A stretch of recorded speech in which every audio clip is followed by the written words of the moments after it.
Hello students, कैसे हैं आप सब। तो वेलकम है आपका आज के नए वीडियो सेशन में, जिसमें आज हम पढ़ने जा रहे हैं एक रिपीटेड चैप्टर जो आपने 9th क्लास में पढ़ा था, और अब हम उस चैप्टर का इलेबोरेटेड वर्जन पढ़ने वाले हैं 11th क्लास में। राइट। सो 9th क्लास में याद करिए, आपने जो सबसे पहला चैप्टर पढ़ा था वो कौन सा था? सेल। राइट। तो उसी से ही रिलेटेड है 9th क्लास में 11th क्लास में भी हमारा जो चैप्टर नंबर 8 है under the unit number 3, that is cell the unit of life. तो इस यूनिट में आप टोटल सेल यूनिट में 3 चैप्टर्स पढ़ेंगे। सबसे पहला आएगा बेसिक द सेल, जिसमें हम सेल के स्ट्रक्चर्स और उसके ऑर्गेनेल्स के बारे में पढ़ेंगे। इसके बाद सेकंड चैप्टर आएगा बायोमोलिक्यूल्स, और थर्ड चैप्टर आएगा सेल डिवीजन कैसे होता है। सो बहुत ही सिंपल है। तो देखिए, आज तक आपने जो सेल स्टडी की थी 9th क्लास में और 11th क्लास में, आज आपको डिफरेंसेस पता चलेंगे कि जब आप बड़े हो जाते हैं तो किस तरह से चीजें भी मॉडिफाई होते हैं। तो लेट्स स्टार्ट। तो शुरुआत करते हैं with the study of cell, जिसको कहा जाता है cytology. The study of cell is known as cytology. तो देखिए, इंडिया में जो फादर ऑफ साइटोलॉजी कहा जाता है, फादर ऑफ इंडियन साइटोलॉजी, इनका नाम था अरुण कुमार शर्मा। राइट। ये आप नोट कर सकते हैं, AK Sharma. First time India में जो साइटोलॉजी का काम शुरू किया था वो अरुण कुमार शर्मा ने ही शुरू किया था। दैट्स व्हाई कहा जाता है फादर ऑफ इंडियन साइटोलॉजी। उसके बाद फादर ऑफ साइटोलॉजी किसको कहा जाता है? क्लासिकल साइटोलॉजी, यानी कि जो सबसे पहले फादर ऑफ साइटोलॉजी जिनको कहा गया, उनका नाम था रॉबर्ट हुक। क्या नाम था? Robert Hooke.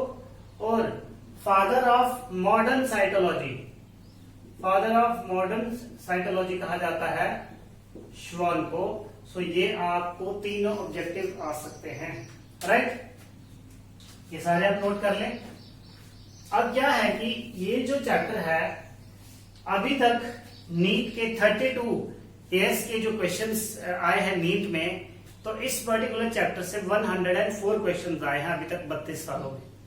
तो यानी कि एवरेज लेके चले हम तो 2 से 4 क्वेश्चंस आपको आने के चांसेस रहते हैं इस पर्टिकुलर चैप्टर से, और बहुत ही सिंपल क्वेश्चंस आते हैं। सो बहुत स्कोरिंग चैप्टर है, इजीली समझे इसको आप, और कि कोई भी टेंशन लेने की जरूरत नहीं है। इस चीज को भी आप नोट कर लें कि 2 से 4 सवाल एवरेज पूछे जाते हैं नीट में।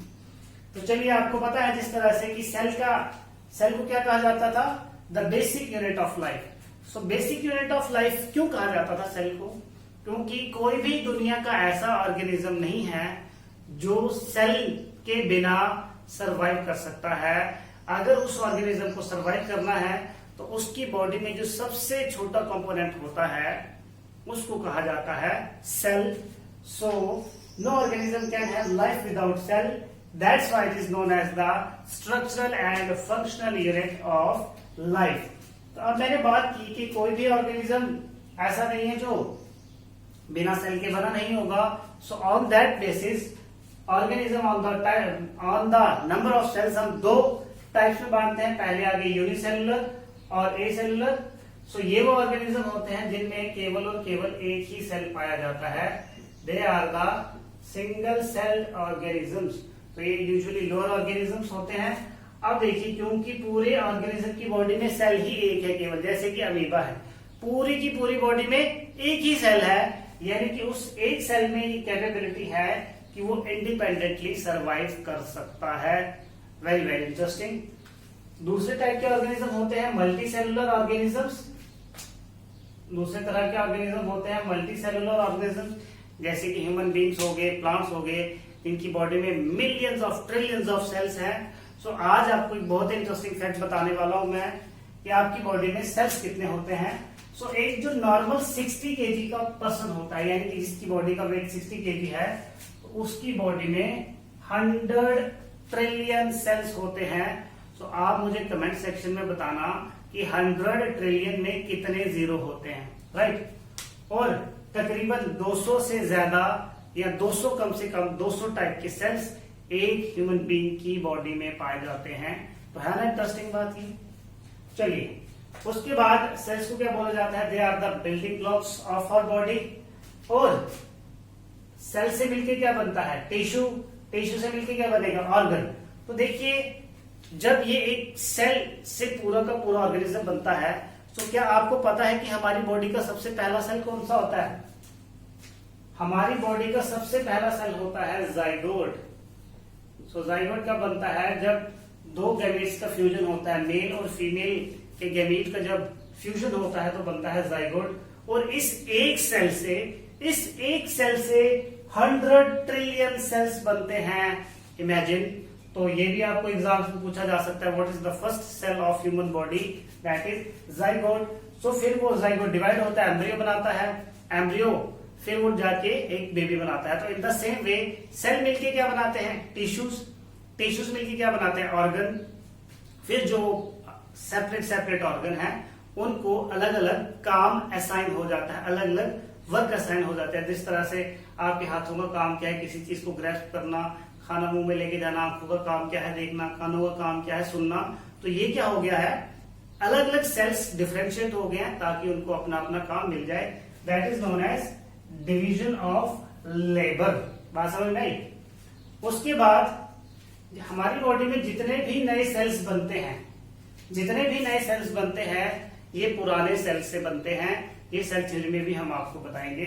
सो कोई भी इसमें मुश्किलात नहीं है। उसके बाद सेल्स में बहुत ही जबरदस्त प्रॉपर्टी होती है, that is the property of totipotency. अब बात यह है कि what is this totipotency. So totipotency is the capability of a single cell. So it is the capability of a single cell to grow into full organism. जिस तरह से zygote से पूरी की पूरी हमारी बॉडी बनी थी, तो वैसे ही हमारी बॉडी में कुछ पर्टिकुलर सेल्स होते हैं जिनको स्टेम सेल्स कहा जाता है। सो उस एक सेल से पूरा का पूरा ऑर्गेनिज्म बन जाता है।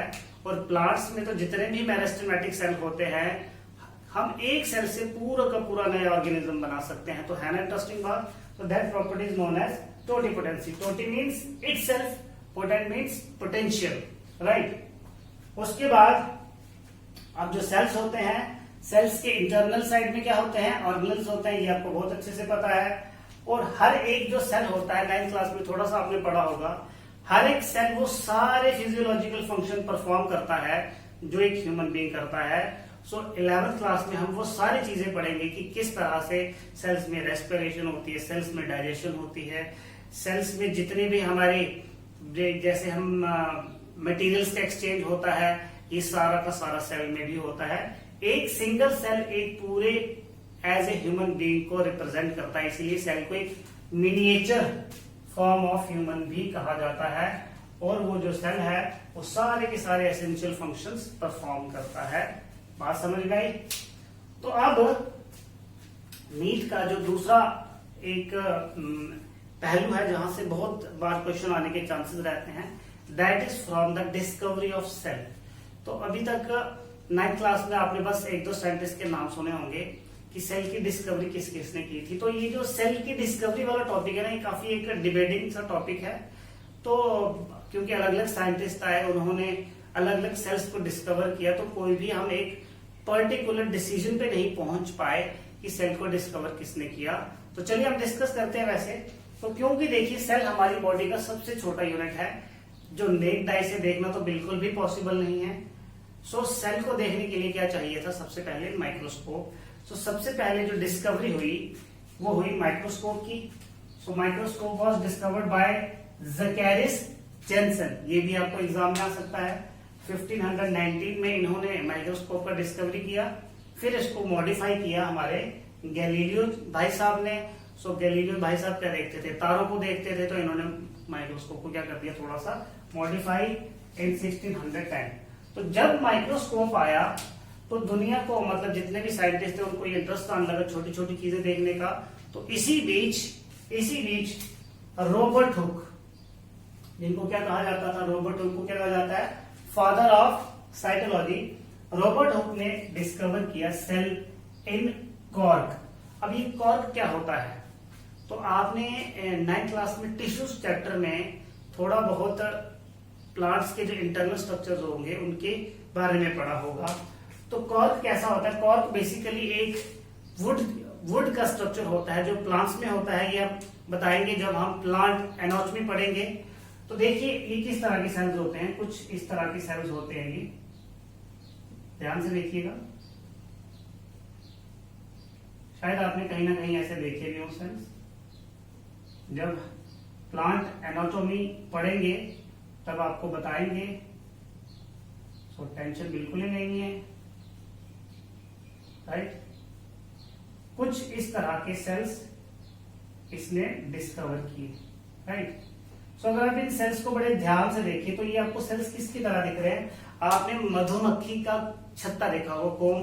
सो उसी तरह के सेल्स कुछ इसने डिस्कवर किए, राइट, जिनका पैटर्न कैसा था, हनी कोम्ब पैटर्न। ये भी एग्जामिनेशन में पूछा जाता है, राइट। उसके बाद एक और साइंटिस्ट है जिनको कहा जाता है एंटन वेन लीवेनहॉक। तो अभी तक यही आपने सुना होगा कि एंटन वेन लीवेनहॉक ने सेल को डिस्कवर किया था, लेकिन रॉबर्ट हुक और एंटन वेन लीवेनहॉक में क्या डिफरेंस था कि इन्होंने सबसे पहले लाइव सेल को देखा था, लाइव सेल को देखा था और उसको डिस्क्राइब किया था, और वो था बैक्टीरियल सेल। कौन सा सेल था, बैक्टीरियल सेल इन 1673। अब आप मुझे बताइए हम दोनों में से क्रेडिट किसको दे सेल की डिस्कवरी का, ये आप मुझे कमेंट सेक्शन में डेफिनेटली बताना, राइट। उसके बाद एक साइंटिस्ट और है जिसका नाम था रॉबर्ट ब्राउन। इन्होंने सेल में डिस्कवर किया न्यूक्लियस को। ये सारे आपको ऑब्जेक्टिव्स एग्जामिनेशन में आ सकते हैं, राइट। उसके बाद 1661 में एक और साइंटिस्ट है जिनका नाम था मालपीजी। सो इन्होंने भी सेल को ऑब्जर्व किया, इन्होंने भी सेल को ऑब्जर्व किया, जिसके बाद इन्होंने सेल्स को नाम दिया सेक्यूल्स एंड यूट्रिक्यूल्स। सो सेल तो बाद में नाम मॉडिफाई होके आया था। सो मालपीजी ने भी कुछ सेल्स देखे थे जिन्होंने शुरू में सेल्स को नाम दिया था सेक्यूल्स एंड यूट्रिक्यूल्स। उसके बाद 1835 में साइंटिस्ट का नाम था डुजरदेन। क्या नाम था, डुजरदेन। इन्होंने डिस्कवर किया प्रोटोप्लाज्म। तो ये प्रोटोप्लाज्म क्या होता है, सेल का ही कंटेंट होता है, सेल स्ट्रक्चर में बताएंगे आपको। उसके बाद 1838 में एक और साइंटिस्ट आए जिनको कहा जाता है फादर ऑफ मॉडर्न साइटोलॉजी। सो इन्होंने डिस्कवर किया सेल मेम्ब्रेन, राइट। तो क्या है कि सेल की डिस्कवरी और उसके अलग अलग कंपोनेंट से अलग अलग साइंटिस्ट का रिश्ता नाता था। तो जब हम सेल ऑर्गेनिल्स के बारे में पढ़ेंगे तब आपको सब कुछ बताएंगे कि कौन सा ऑर्गेनिल कौन से साइंटिस्ट ने डिस्कवर किया था। लेकिन बहरहाल आप मुझे ये बताइएगा कि आपको क्या लगता है कि सेल की डिस्कवरी का क्रेडिट किसको देना चाहिए। सो ये था हमारा पहला introductory lecture to the chapter cell. I hope आपने बहुत सारी चीजें नई सीखी होंगी और आपको ये डिफरेंस भी नजर आ रहा होगा कि 9th क्लास में और 11th क्लास में क्या क्या चेंजेस आने वाले हैं। सो वीडियो को लाइक करना है, चैनल को सब्सक्राइब करना है और ज्यादा से ज्यादा शेयर करना है। तो कोई अगर आपको प्रॉब्लम होगी कमेंट सेक्शन में डेफिनेटली बताना है। तब तक के लिए stay home, stay healthy and thank you so much.